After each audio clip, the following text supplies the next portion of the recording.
We're going into the holiday seasons. We're coming in with Thanksgiving. And Tia Mowry, once again, is lonely. And she's on social media talking to anybody that would listen, boohoo crying as usual. This is the woman that a lot of us get flack for reporting on her. Like, why are you always talking about Tia? And why are you always talking down and talking bad about Tia? Well, Tia is exploiting her personal business for profit. So she's public, so she making it public, so she's subject to public scrutiny. She's talking about situations where her and her sister doesn't talk as much. And remember, her sister's happily married somewhere in the cut, minding her business. But we know that a lot of the sisterhood has turned on Tia Mowry. They're no longer supporting this situation. But with Thanksgiving coming in, we know that, she's sitting somewhere alone. She's yearning to have that affection and attention because she's very dependent on people pampering her or people being there for her. And she exhibits that in her behavior, right? With always seeking the attention of others, even ones that she doesn't know, because she hasn't been maybe at this point in her life, never been this alone. You know what I mean? And she talks about that, right? But she's also very selfish at the same point. And a lot of black women are starting to notice this. A lot of black women are starting to speak out about her behavior. Check this out. Look at Tia Mowry. She chose her temporary happiness over her family, and now she's online and on her TV show crying about how lonely she is, how much she wish somebody would hold her. She chose her happiness over her family. And that temporary happiness has you sliding down a wall, probably regretting and wishing you weren't going off of your impulses and your just ego getting involved and just being ungrateful. Too many women will ruin their families, break up their families for their temporary happiness, and not think about what the family needs, what your children need. You're upset with your husband right now. You're going through a rough patch. This might be a rough year. Do you just walk away and leave your family and break up your family? No. But when you have friends and you think that you are somebody telling you, girl, you could do better, and whatever better means, that's always questionable. It's always questionable. But women initiate divorce way more than men because I feel like we put our temporary happiness over the family, and our children suffer every single time. Tia has a lot of very, very bad ways. We all saw the video with her when she was sitting on a video with Jackie Harris, and Jackie was talking about her sister. She was also talking down on Corey, and saying that, basically with who she sided with, things that shouldn't be made public. Tia was allowing it to be made public about Corey, right? Through Jackie Harris, right? And the whole world can see it, and women can see it, right? And we already know that her and her sister don't always get along or see eye to eye on things. Check this out. Made me go, whoa. I hate to audition. And auditioning, the grind of auditioning sucks. So what I'm saying is like, how does it feel with me in here practicing, doing rehearsals, and you're auditioning? Do you feel like jealous at all? I don't feel jealous. Really? I would feel a little bit of jealousy. Your word jealousy is not what I feel, because what jealousy is when you think you can't get what that person has. Really? Jealousy to me is a negative energy, and I don't want to. What am I going to do? Sit there and cry all night? I'm going to see what jealousy means. And we've noticed that Tia could be very emotionally draining. Because like I said, she was a childhood star. She was used to everything being her way, everything just coming to her easy and naturally.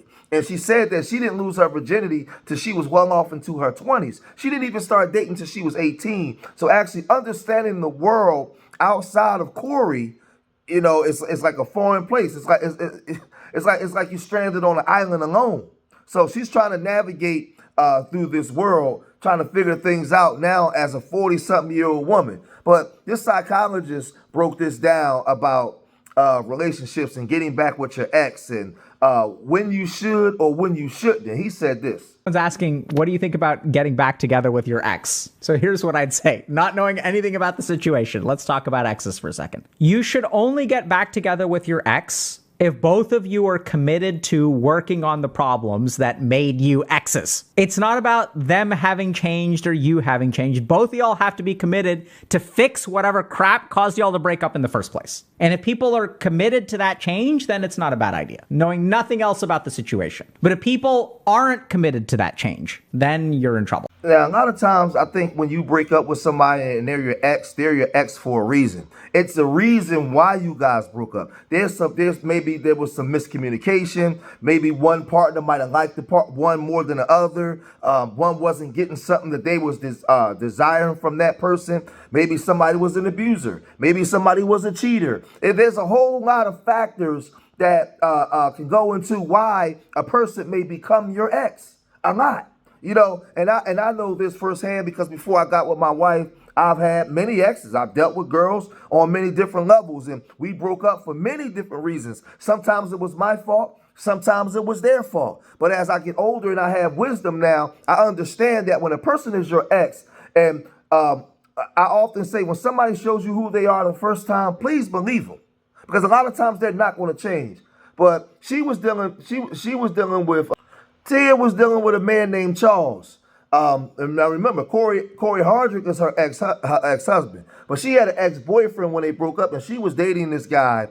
And she broke it off with him because she felt like things was moving a little too fast, right? Things was getting a little too hot and steamy. But then she ended up calling him back now and saying that she wants to date, she wants to further the date. She wants to, and I think he probably clapped them cheeks because she's been away from Corey for a while. And I'm sure that, she's raging on fire. So he probably boat raced them cheeks, and she got afraid. She got scared. So she cut him off because she probably was still thinking about Corey, right?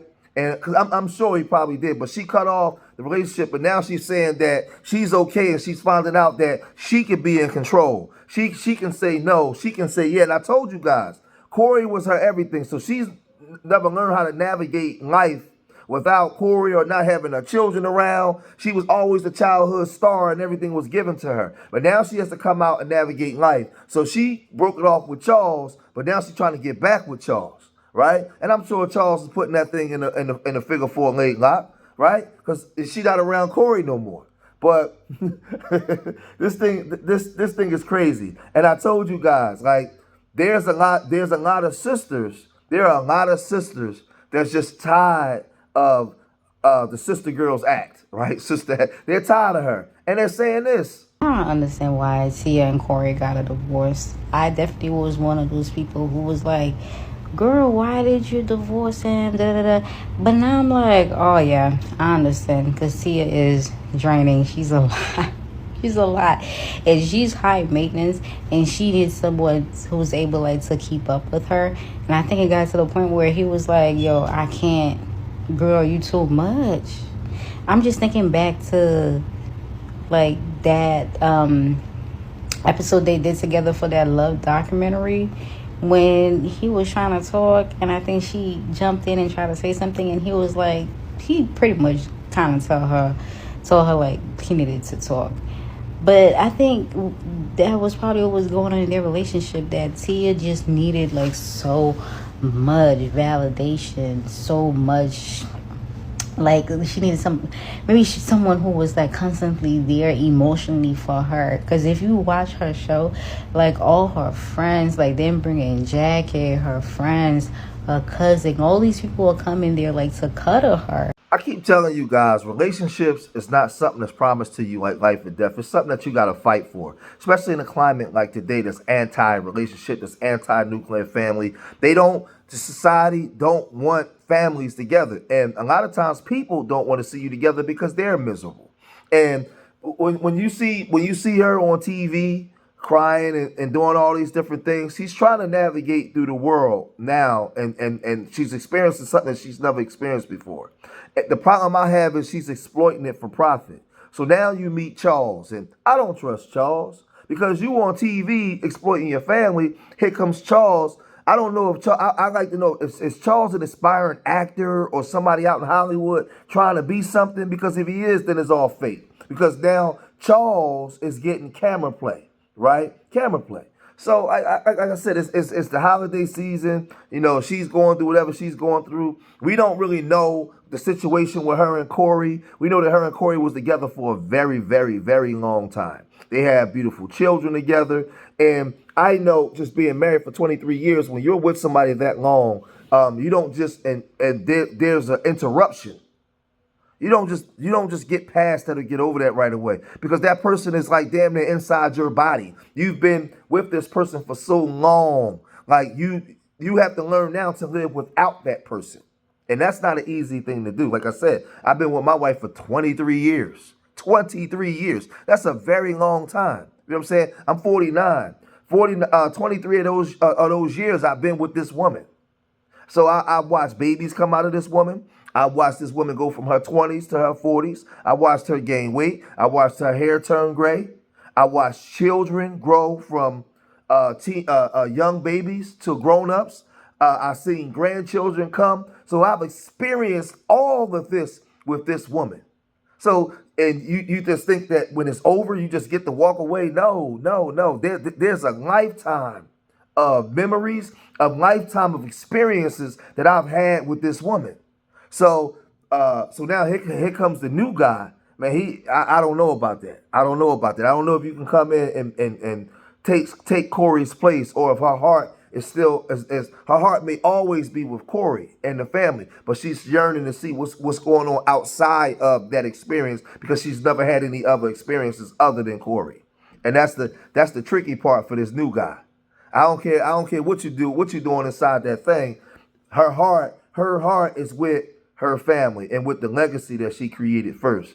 So I hope and pray that she figure it out and get it right, because being in that situation is tough. It's not a tough thing. I mean, it's a tough thing. And I've had my heart broken. I've been through things before I met my wife. So I understand what that stuff is like.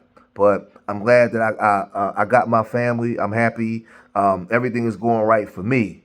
But again, for you out there, please don't exploit your private business for profit online. Please don't do it. I'm going to cut this video short here. If you made it this far in the video, hit that like button. Subscribe to Street Media TV. Leave your comments in the comment section. Remember, I love y'all. Till the next time. Peace.